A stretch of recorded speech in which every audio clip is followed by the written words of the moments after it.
दरवर्षी प्रचंड उन्हामुळे अनेक लोकांना चक्कर येते, बेशुद्ध पडतात, कारण हीट स्ट्रोक। जर वेळेत उपचार झाले नाही तर याचा मेंदूवर देखील परिणाम होऊ शकतो। आता हीट स्ट्रोक म्हणजे काय? शरीराचे तापमान 40 डिग्री सेल्सिअस किंवा 104 डिग्री फॅरनहाइट पेक्षा जास्त वाढते, शरीर स्वतःला थंड करू शकत नाही, यालाच हीट स्ट्रोक असं म्हणतात।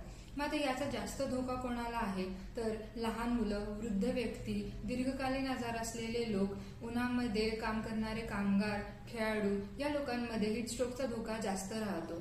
मग आता हीट स्ट्रोकचे लक्षणं काय? सगळ्यात पहिलं आणि महत्त्वाचं लक्षण म्हणजे शरीराचे तापमान 104 डिग्री फॅरनहाइट पेक्षा जास्त वाढते, शरीर स्पर्शाला देखील गरम लागते, याचा मेंदूवर देखील परिणाम होतो, गोंधळ, चिडचिड, चक्कर येणं, फिट्स येणं अशी लक्षणे दिसून येतात।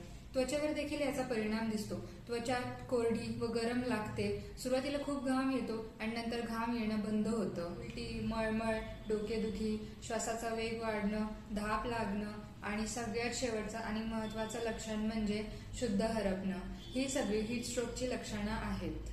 आता हीट एक्झॉशन आणि हीट स्ट्रोक यामध्ये फरक काय? चला तर सोप्या भाषेत समजून घेऊयात। हीट एक्झॉशन मध्ये ताप कमी असतो, खूप जास्त घाम येतो, अशक्तपणा जाणवतो आणि हीट एक्झॉशन ही इमर्जन्सी कंडिशन नाहीये।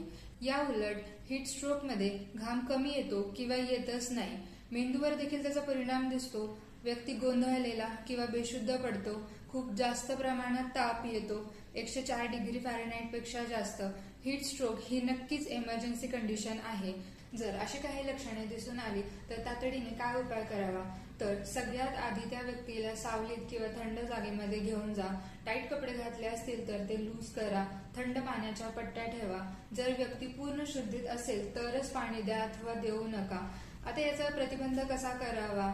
सगळ्यात महत्त्वाचं म्हणजे भरपूर पाणी प्या, हलके व सैल कपडे वापरा, दुपारचं ऊन टाळा, विशेषतः 11 ते 4 वाजताचा सूर्य टाळा, लहान मुलांना दुपारच्या उन्हात खेळायला बाहेर पाठवू नका, लिंबू पाणी, ORS याचे सेवन करा।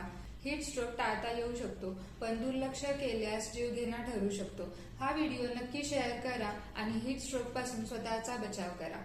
धन्यवाद।